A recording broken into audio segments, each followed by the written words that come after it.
Charles Edward Fuller, I arrest you for the murder of Gladys Spinks. But I'm Henry Robinson. Henry Robinson. I arrest you for the murder of Gladys Spinks. Good morning, Super. Morning, wonderful. Right. Now, yesterday, I showed you how to commence to proceed. Today, I shall be showing you proceeding up to the curb and observing to the left and to the right. I'll just show you that now, and remember that we always clap our hands after every third step. So, it is 1, 2, 3, clap. 4, 5, 6, clap. Observe to the left, over the top, observe to the right, turn to the front, observe to the front, and clap.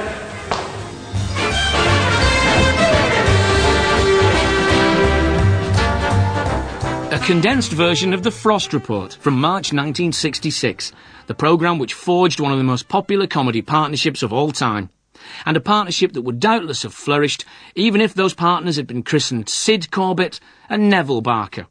But thanks to some far-sighted parents, the two Ronnies had a head start over most double acts setting out for posterity.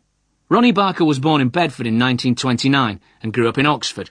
After leaving school, he began studying to be an architect, but gave it up within a few months when, shrewdly, he spotted that he wasn't any good at it. On quitting the drawing board, one of his first paid jobs was in a bank, where, spotting a certain theatricality, one of his colleagues persuaded him to join an amateur dramatic company. Stage-struck after seeing the Manchester Rep perform in Aylesbury, Barker wrote asking for an audition and, amazingly, was taken on as soon as he'd worked out his 1 week's notice at the bank. When I first started in repertory, in 1948, playing a different play each week, I resolved always to make the character different from the previous week. Never to repeat a character or a character make-up. Needless to say, after about 39 weeks, it became impossible. But I still tried to find some little difference in voice or appearance for each new part. I've always loved that aspect of performing, being different. Even earlier, a wee, sleek-it, cowering, timorous beastie called Ronnie Corbett had found out that the footlights were his forte. In a youth club pantomime it was, and I played the Wicked Aunt, so I was in drag very early. And it was the first time I'd really, I wasn't very good at cricket, I wasn't very good at rugby. So it was a terrific bit of news that I could stand on the stage and feel comfortable and make people laugh. I really felt terrifically comfortable and a kind of ease that I'd never ever had in anything else. And the minister, a man called Tom Maxwell, who's the minister of the church, made a proper visit to my mum during the week, and he said, I think you ought to know that something quite special is happening out there in the rehearsals, because wee Ronnie, I suppose he was saying, seems to be, come out of his shell. Ronnie Corbett was born in Edinburgh in 1930. His mother, who'd been to school with Alistair Sim, worked for a bookseller, and his father was a kilt maker. Inspired by these early forays into theatre, Corbett decided he'd try and earn a living from it. The only thing I did do mentally, because I knew what a dangerous business was that, I gave myself an age by which I would hope to have done something, and it was somewhere between 34 and 37 for some strange reason, because I've always felt, it's not the case now, but there was a stage in the public's acceptance of funny people that they had to be sort of mature, sortish people, because otherwise you're a bit impertinent. So I picked this sort of age because I think when you're little, of course, you don't look as mature as you would do anyway if you were the normal. So when I did my national service in the Air Force, and the station commander called me and he said, I think, if you don't mind, you better wear your number 1 dress all the time, my full uniform with the proper hat, so that they would know that it was an officer walking about. Not a cadet, So I felt then that, I wanted to be a certain age, I suppose, before I could expect to be good at anything. Barker and Corbett are not a comedy double act in the archetypal sense. Prior to teaming up, both had been successful as solo performers, Barker in film, television and radio, and Corbett in variety, and as a nightclub comic and even straight man to Danny LaRue at one time. But the two Ronnies as we know them were match made via The Frost Report. Dick Vosborough, a writer for Frost Report and The Two Ronnies, had written for both Corbett and Barker previously. He thinks he remembers how Ronnie Corbett became involved with the programme. There are two stories, David Frost's and mine. I knew that they were potentially stars because of their own innate talent, but no one else seemed to be willing to give them their own starring vehicles, and I wanted to give them the same opportunity that I had had. I mean, they were stars. It was just a question of them being given the chance to show it, David Frost, of course, knew Ronnie Corbett's work because he was a nighttime habitué of Danny LaRue's club and had seen Corbett often, and for all I know, did suggest him to the producer of the Frost Report. But at the same time, I was suggesting him as well because Jimmy Gilbert, who was the producer of the Frost Report, said, "Oh, Ronnie Corbett, he's a kid's comic." And I said, "Nonsense. Go and see him at this very moment in Twang," which was an ill-fated Robin Hood musical that virtually ruined the career of Lionel Bart. He steals it. He's the only person who's playing it properly. Most people are playing it for laughs, and their tongues are sticking straight through the cheeks and into the wings, and Ronnie Corbett is playing it properly, and he was terrific. And Jimmy Gilbert went to see him and said, "Oh, he's perfect." There was a sort of one kind of magical day, really, when Joan Littlewood rang up.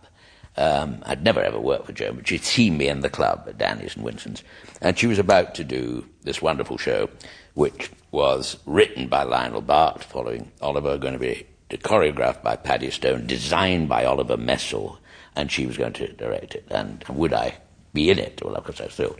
But of course it was a show called Twang. And we went to Manchester, and Anne came up to the opening, and she cried at the opening. I mean, it was so wrong right from the start. But during that run, David Frost rang me up and said, "Now, I'm going to do this show called The Frost Report. I've got a chap called John, who's in Chicago at the moment doing Second City Review, and Ronnie Barker.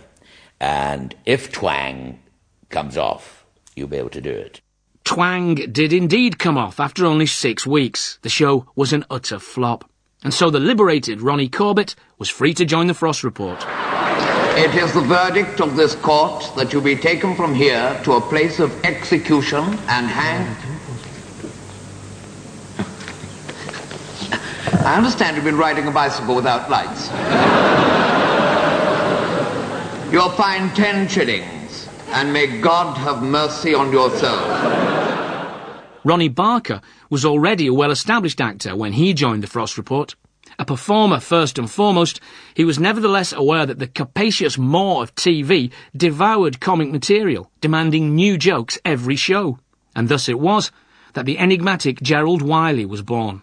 I suppose I enjoy writing. I can never bring myself to say that, really. I think it's very hard work, writing. I would much rather perform.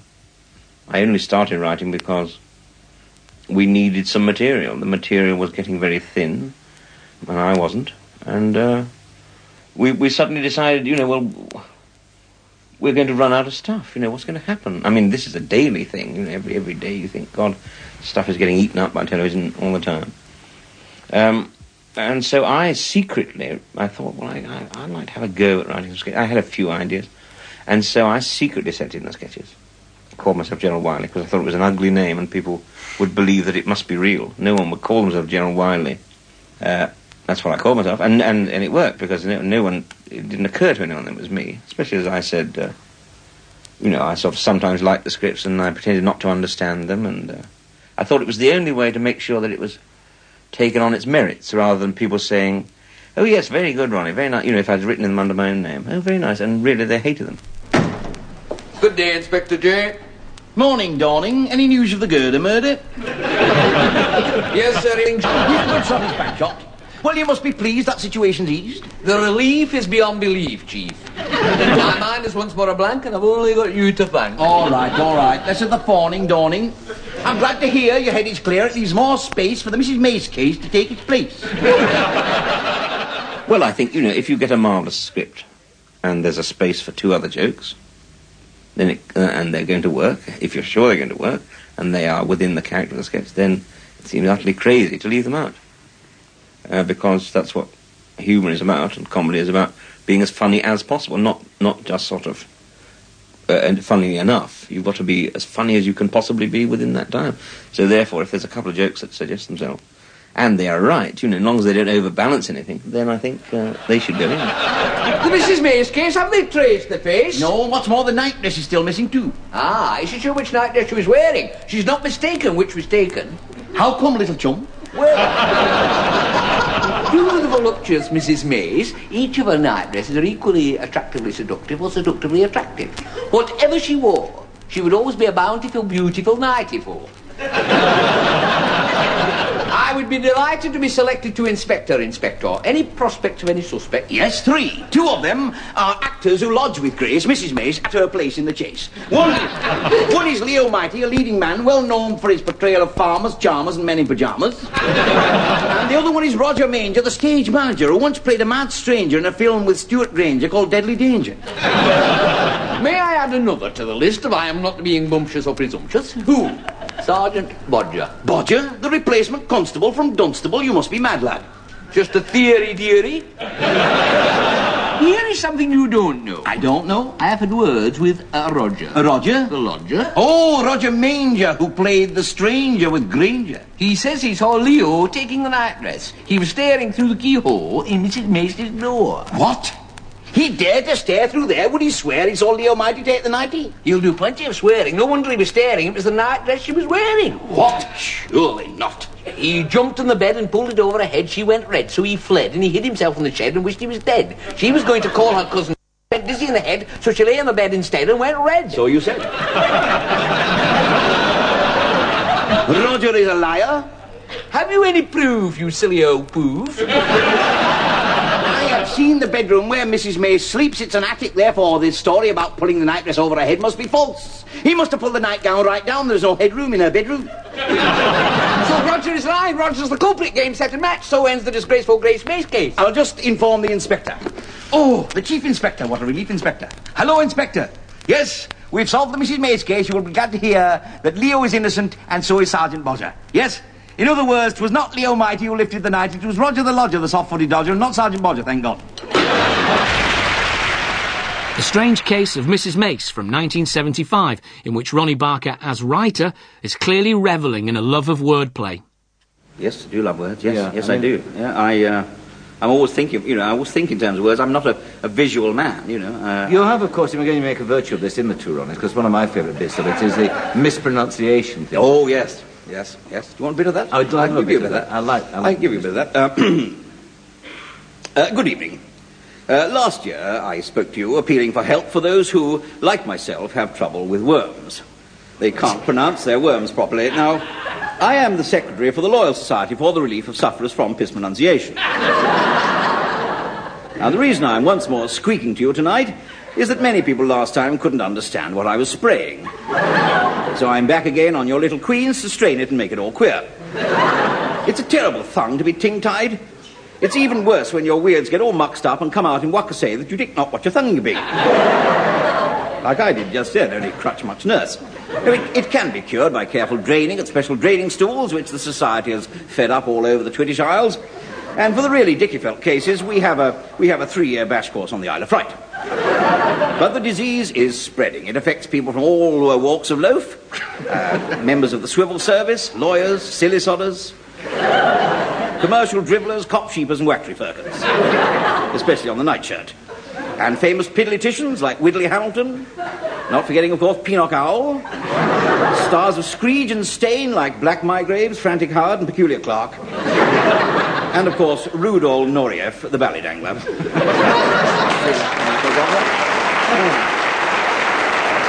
Ronnie Barker, opening up a real can of words in a classic routine.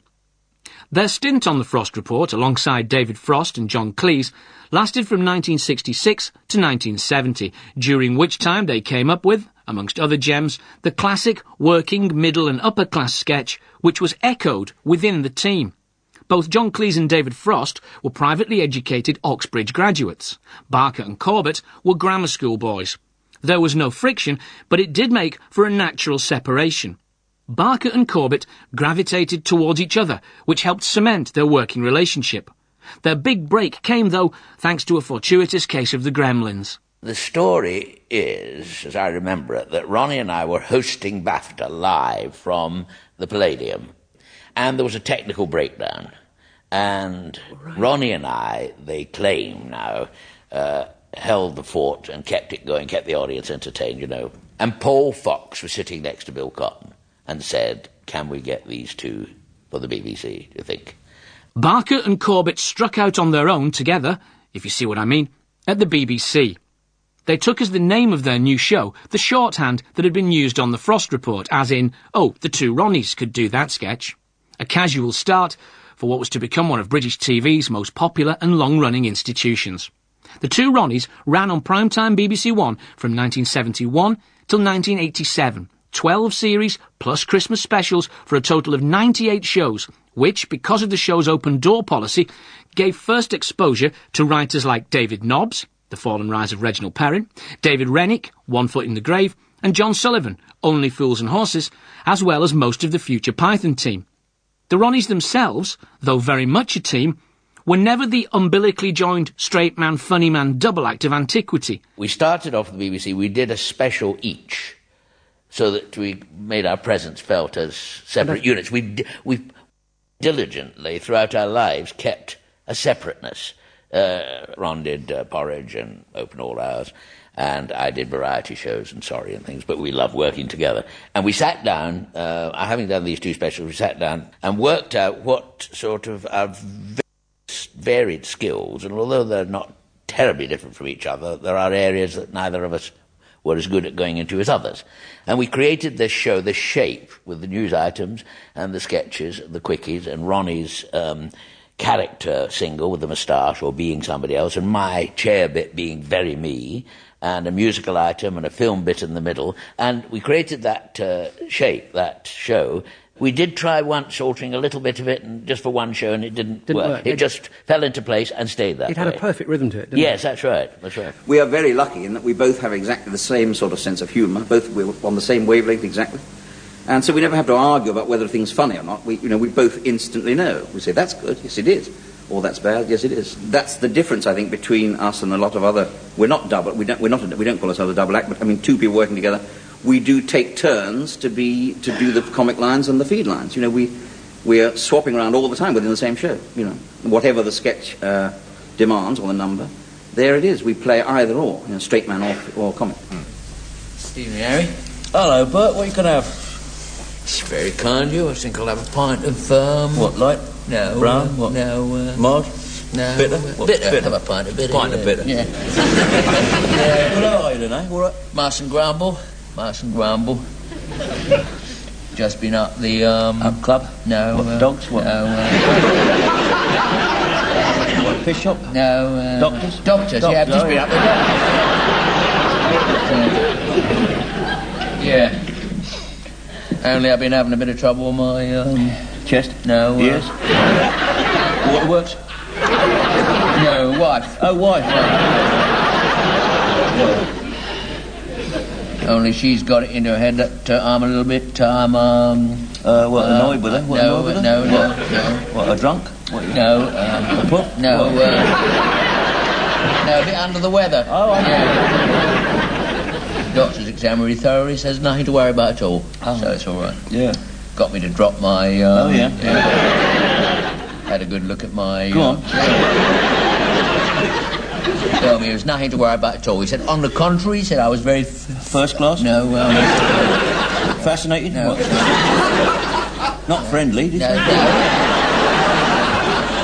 Fit, Oh. very fit. You know, very fit for a man of... 90? No, a man of my age. Oh, yeah. It's nice to know, really. Yeah. Of course, I only went up there on the... on the bus? No, on the off chance. On the off chance. You been up there lately? No, I haven't. No. He changed up there now. Oh, yeah. Dear, yeah. He's got this marvellous, great, big new... Rolls Royce? No. Waiting room? Receptionist? Receptionist, yeah. Marvellous, great, big new receptionist. Yeah. Oh, she's got it all... all up here? No. Down there? No. Really? Where's she got it? She's got it all... All over? She got it all over? She's got it all organised up there.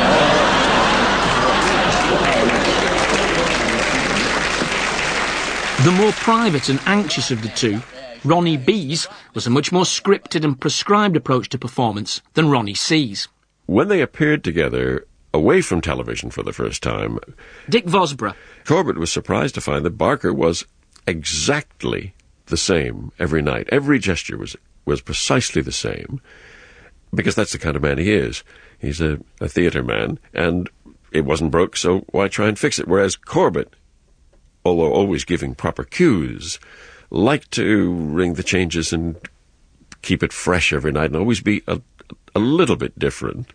Corbett's wonderful at ad-libbing. He likes to ad-lib around a strong subject anyway, and it was kind of fun to be playful with the kind of material that Spike and David wrote him. Those things in the chair are really funny because he's truly comfortable. He's doing a sit-down stand-up. Here's a very funny story about a man who lives in Dagenham. It's not very funny so far, is it? And I speak with the voice of experience because I have just recently moved out of a house in Dagenham. It was something of a rough neighbourhood. The crime rate was so high, there was a 6-month waiting list to get mugged. The neighbourhood, you can laugh, the neighbourhood was so tough that John Conti was our Avon lady. Now, I went to see the producer of the show in the Oval Office, and as I walked in, he was sitting behind the desk, arranging a bunch of pansies for a special he's doing with the Osmonds. Now, he put the phone down, he came over to me, he said to me, "What are you going to do for your little chatty poos tonight, lovey?" I don't do that voice too often, I might get to like it. I said, "Well, actually, lovey, I'm going to do the one about the chap from Dagenham. He is flying this plane in a solo flight round the world in his lightweight Moulinex turboprop, and as luck would have it, a freak wind blows him off course, and he has to make a forced landing." Excuse me laughing, but I've heard it, you see. Has to make a forced landing, slap bang in the middle of the African jungle. "Blow it," he says. Or words to that effect. Now I'm stranded. No food, no water supplies. Thank God I brought some luncheon vouchers. Suddenly, at that moment, there is a rustle. There's a rustle in the bushes, you see. And from out of the undergrowth steps this 7-foot-tall African native, carrying in his hand a rude spear, which we won't dwell on. Well, naturally, the chap is just about to start saying his prayers when the native speaks to him. 7-foot-tall native says, "Pardon me, my good man, but I can't help noticing that you seem to be in some distress. I was therefore wondering whether I might perchance be of any assistance to you." Doesn't half take it out of you. "In whatever way you desire." Well, at this point, the chap's curiosity gets the better of him. He said, "Look, excuse me for asking this," he said, "but here we are, in the middle of the jungle. How is it you speak such immaculate English?" Well, the 7-foot-tall native said, "Well," he said, "as a matter of fact, sir, I picked it up on shortwave radio." Corbett and Barker were very, very harmonious in every respect.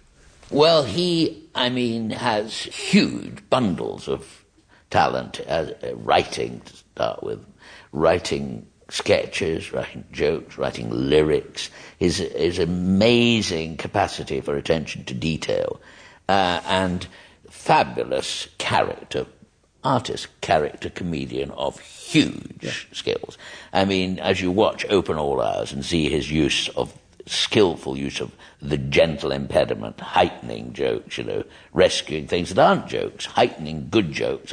And so he was just all these things, and I probably brought to him a kind of slightly free and a bit more free and easy kind of bit to his work, and he hadn't been used to dressing up and being silly, which is the basic sort of thing of being funny in the first place. He felt that was sort of perhaps over the top. So vaudeville came into his ken, and very much so, didn't he? He then adapted it. That's right, yeah. And he helped me to be more confident with character voices, to try and be other people, really.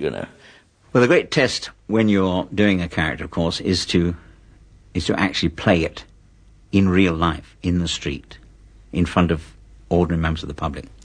That's when you really know whether you can do it or not. I was in a bookshop in Australia, in Sydney, once, and an English couple came in, and they sort of stared at me and had a little whisper, and then the man said, "You look very like that comedian Ronnie Barker." And the shopkeeper, who was a very tall, lugubrious guy, who I knew very well, he said, No, that's my brother-in-law. He comes from Melbourne. He's over here. And, of course, then I had to pretend to be... I said, yeah, that's right, I am from Melbourne. And I had to pretend. And the couple talked a bit more, and then the woman said, there you are. She said, I told you he wasn't Ronnie Barker. Ronnie Barker's much fatter than that. The two Ronnies were still a TV mainstay when, to widespread surprise, Ronnie Barker retired in the mid-1980s. He'd had health worries, but that wasn't what nagged at him. The reason I retired, he later explained, was that the material was getting less good. It wasn't even a block. I'd run out of ideas. I was dry of ideas for sketches. Abruptly, he quit the limelight to run an antique shop in the Cotswolds.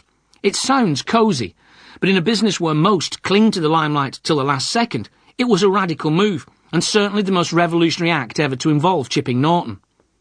In the last few years, they've been restored, though, as rightful giants of British TV, and a shining example of some of those classic ingredients of the comedy double act. Part telepathy, part symbiosis, part mates down the pub, and part married couple. And tonight, a new pub opened its doors here in Shepherd's Bush. It's jointly run by Mary Whitehouse and Percy Edwards, and it's called the Prig and Whistle. Soccer violence. Fighting between United and City fans tonight was interrupted for 90 minutes when the pitch was invaded by 22 players.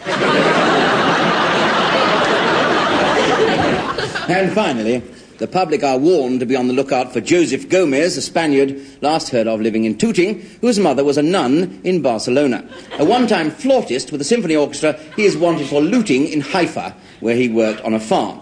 The police urge people to look out for a Haifa looting, fluting, tooting son of a nun from Barcelona, part-time ploughboy Joe. Until next week, it's good night from me. And it's good night from him. Good night. Good night.